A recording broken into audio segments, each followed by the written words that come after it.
A graça e a paz a todos, no nome de Jesus Cristo. Hoje nós vamos ler no livro de Evangelho de Marcos, capítulo 5, versículo 21 e 43. A passagem que fala da filha de Jairo, certo? E uma mulher que tinha um fluxo de sangue, certo? Bom, vamos ler o contexto dessa passagem. Jesus, naquele momento, ele estava voltando para Cafarnaum, certo?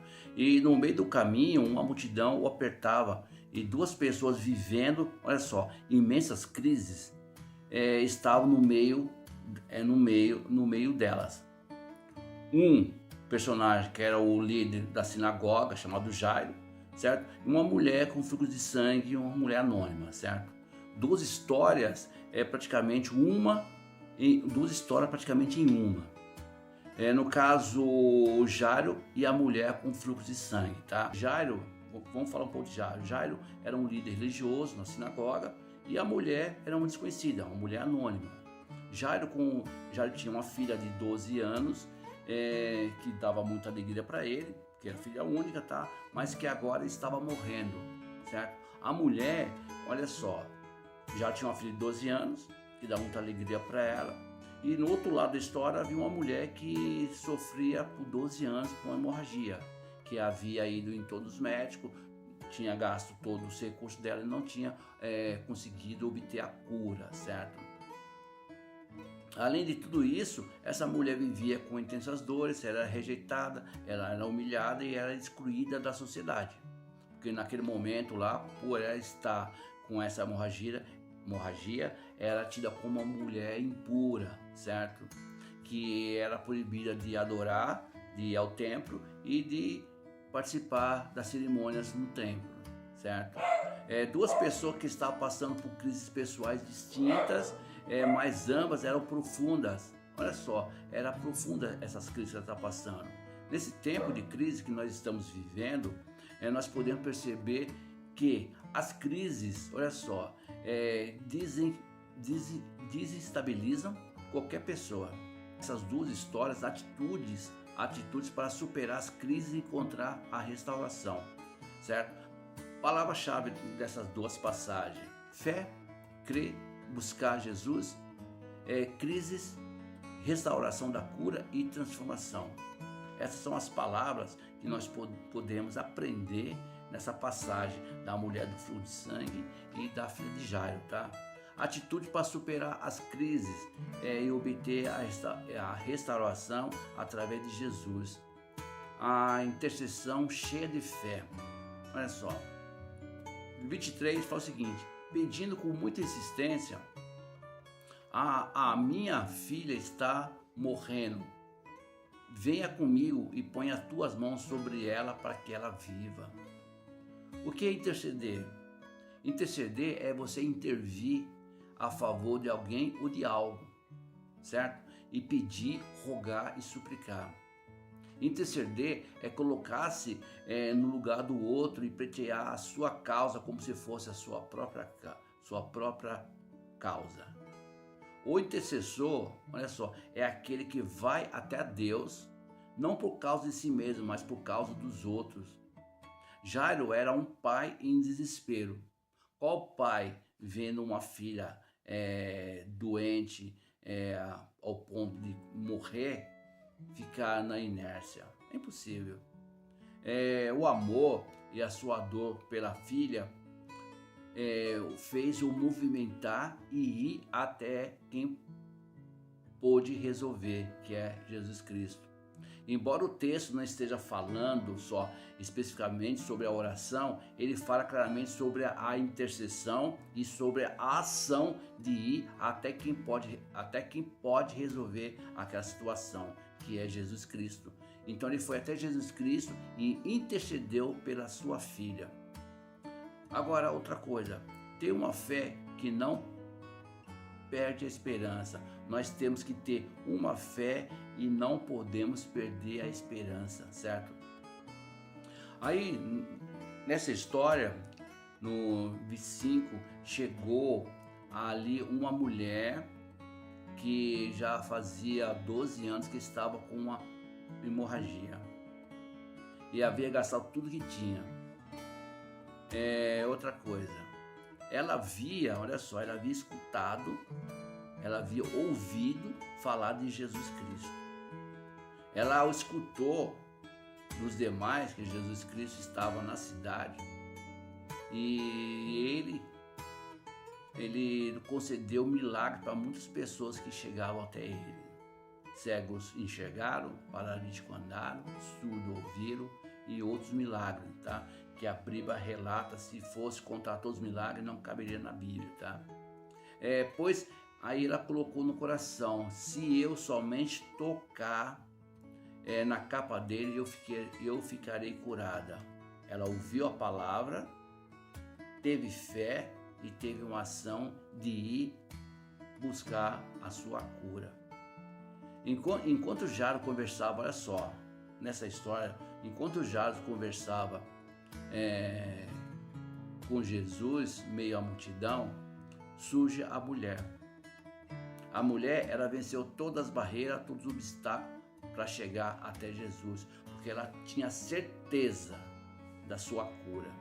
Então nós, nesse ponto, é muito importante e nós temos que ter essa atitude de fé e a certeza que o único que pode resolver os nossos problemas, a situação da nossa vida é só através de Jesus Cristo, certo? Depois de tanto sofrimento e sem dinheiro, sem esperança, sem força, ela tinha um pouquinho de fé e ela podia ter com tudo isso, podia ter até perdido a esperança, só que ela não perdeu. Normalmente é assim conosco, não é? Qualquer coisinha que acontece na nossa vida é o motivo para que nós viemos fraquejar, para que nós viemos perder a esperança, até mesmo perder a fé. Só que aquela mulher, com tanta dificuldade, com tanto sofrimento, ela não perdeu a fé. Ela pode ter até fraquejado, ficado fraca, sem força, como a Bíblia relata, como ela estava. Ela estava rejeitada, ela estava sofrendo, só que isso não foi suficiente, não foi capaz de tirar a fé dela, certo? As nossas crises, e quando os nossos recursos acabam, com elas vão todas as nossas esperanças. A maioria das vezes, quando as crises são muito altas, até mesmo a nossa esperança vai diminuindo, certo? Mas ao ouvir falar a respeito de Jesus, o seu coração se encheu de fé. Toda vez que nós ouvimos a palavra de Jesus, o nosso coração enche de fé. E devemos ter essa atitude, ouvir a palavra de Jesus, para que nosso coração venha encher de fé, para que a nossa esperança venha assim multiplicada, certo? Ora, a fé é a certeza daquilo que nós esperamos e a prova das coisas que ainda não vemos. Isso é fé. Está em Hebreus capítulo 11, versículo 1. Como é feliz aquele cujo auxílio é Deus. Como é feliz a pessoas que depositam a sua fé e esperança em Deus. Está no Salmo 146, 5. Como é feliz aquele cujo auxílio é o Deus de Jacó, cuja esperança está no Senhor, no seu Deus. Salmo 146, 5. Porque em esperança nós fomos salvos. A esperança que se vê não é esperança.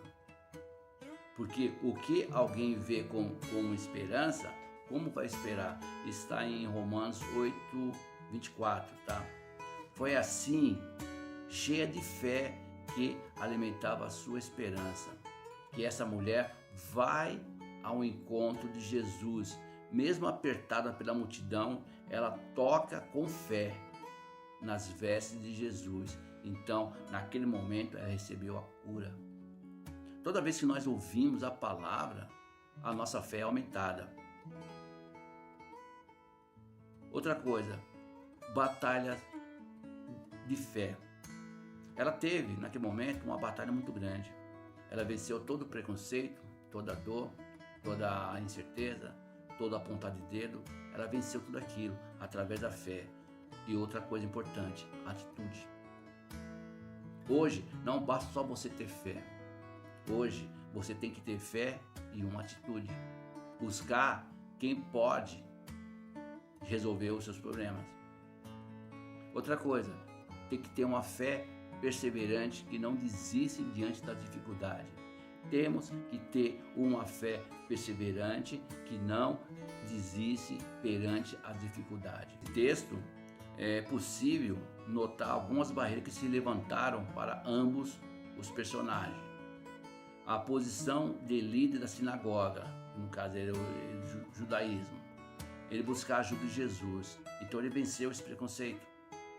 Essa dificuldade foi uma barreira para ele, ele venceu. Aí ele não se preocupou com o que as pessoas iriam dizer. A multidão que exprimia Jesus e o que trazia dificuldade para aquela mulher. Olha só, ambos os casos eles não se preocuparam com o que iam dizer, com o que a multidão ia pensar, que ia espremer eles, entendeu? Jairo se aproximou de Jesus. Jairo não levou, ele não considerou nenhuma dessas dificuldades. Ele simplesmente se aproximou de Jesus com um objetivo, um alvo, certo? Jesus pode se tornar, Jesus pode se tornar para nós o que nós queremos que se torne para nós, certo? No mesmo instante, Jesus sentiu que havia saído do poder quando a mulher tocou, quando chegou esse Jairo e falou com ele com fé. Mesmo ele sendo chefe de sinagoga, Deus viu fé, assim como Deus viu fé naquela mulher, que através do toque saiu a virtude, que ela foi curada imediatamente, certo? No 31, os discípulos responderam: Senhor, está vendo como a gente ou está te apertando de todos os lados? Ainda pergunta isso? Quem tocou no Senhor? Aí, no caso de Jairo, até a mulher estava atrasando o mestre. Olha só, no caso de Jairo era urgente, era importante. Só que até mesmo aquela mulher que fez com que Jesus parasse, foi praticamente um impedimento para que Jairo não conseguisse chegar até Jesus. Que levasse Jesus até a casa dele, certo? Muitas pessoas não chegam até Jesus porque pensam o seguinte: ele não vai se importar comigo, eu não tenho importância, meu problema é pequeno mediante o problema das outras pessoas, tá? No caso de Jairo, a mulher estava atrasando ele. Hoje, o que tem atrasado na sua vida para que você chegue até Jesus? Já parou para pensar? Qual o impedimento que tem te impedido de você chegar até Jesus com fé e determinação para receber o que você precisa de Jesus? Outra coisa, no 35, Jesus ainda está falando quando chegou alguns empregados da casa de Jairo. Olha só, mal notícia vem de todo lado e toda hora. Enquanto Jesus estava dando atenção para aquela mulher e dando atenção para Jairo, naquele momento chegou os mensageiros da tristeza, mensageiros da morte, falou: Jairo, não adianta mais você buscar Jesus, não adianta mais você levar Jesus, porque a sua filha já morreu.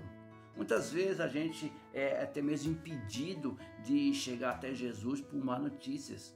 Muitas pessoas vão falar: poxa, o seu caso é caso de morte, não tem como você buscar Jesus, porque não adianta mais, já morreu. Isso daí é um impedimento que impede de receber o milagre. Muitas notícias maus, muitas notícias ruins que vêm ao nosso encontro, que vêm à nossa vida, que é impedimento para que as bênçãos e o milagre de Deus seja atrasado, até mesmo seja, no caso, não seja recebido por nós. Porque Deus, a intenção de Deus é nos abençoar. Jesus nos abençoa todo dia. Só que nós não devemos olhar para os impedimentos, nós não devemos olhar para as má notícias. Não adianta mais, já não tem mais cura, não tem mais solução, o seu problema não tem mais o que ser resolvido, já está morto, já está enterrado. Muitas pessoas pensam nisso, só que é engano. Enquanto nós estivermos dando ouvido à má notícia, nunca nós poderemos dar ouvido a notícias verdadeiras, que é a palavra de Deus, aquela que tem poder para mudar, que tem poder de ressuscitar, aquela que tem poder de curar, aquela que tem poder de fazer um milagre na nossa vida e dos nossos familiares, certo? Olha só, quando Jesus entrou na casa de Jairo, havia uma grande multidão de incrédulos. incrédulos, certo? O que nós devemos fazer? Nós temos que sair do meio dos incrédulos. Nós temos que estar num ambiente propício para que aconteça o milagre. O que você quer? O que você deseja de Jesus? O que você quer que Jesus faça na sua vida? Uma coisa, uma notícia ruim, a notícia de morte, não vai poder ter o poder de impedir a notícia de vida e salvação, que é através de Jesus Cristo. Certo? Quando Jesus chegou naquele momento lá, a multidão de incrédulos começou a duvidar. Começou até mesmo a ficar suado de Jesus. Fala, poxa, ele veio chegar agora. Será que ele consegue ressuscitar? Muitas pessoas falam até assim para você mesmo. Será que Deus pode resolver a sua situação? Será que Deus pode curar? Será que Deus pode ressuscitar? Aí você, se acreditar na palavra, nas palavras contrárias, você não vai ter condições de ouvir a palavra certa, a palavra verdadeira, a palavra de cura, a palavra de libertação e a palavra de salvação, que é Jesus Cristo, certo? Olha só, quando a fé, nós recebemos a palavra de Jesus que nos fortalece nas crises. Quando a mulher se ajoelha diante de Jesus, ele disse a ela, filha, olha só, a tua fé te salvou. Naquele momento, ela recebeu, olha só, naquele momento, Jesus falou, filha, a tua fé te salvou. Olha só, a fé salva? Não, a fé cura. Só que, além da fé curar, a fé também salvou ela. Olha que interessante. Para Jairo, a palavra de encorajamento que Jesus falou naquele momento crítico da morte, falou o seguinte, Jairo, creia em mim. Ela apenas está dormindo. Você tem fé suficiente para ouvir essa palavra? Ei, crê em Jesus. Essa causa que você colocou nas mãos de Jesus não está morta, está apenas adormecida. Você crê que Jesus pode ressuscitar, curar e salvar todas as áreas da sua vida, da sua família? Isso é sério, você crê? Quando a fé, o Senhor Jesus Cristo, ele é glorificado e o seu nome é exaltado acima de todos os nomes. Você está em busca do favor e da graça de Deus, da restauração de Deus, do poder para te curar, te livrar e te libertar. Você crê em cura? Você crê em milagre? Você crê em salvação? Continue com fé. Esse é o único antídoto para tudo isso. Crê em Jesus Cristo e será salvo, tu e tua casa. Crê em Jesus Cristo que será salvo, tu e tua casa. Essa palavra será salvo, inclui tudo, inclui paz, saúde, tranquilidade, abundância e salvação eterna. Fica com Deus no nome de Jesus Cristo. Amém.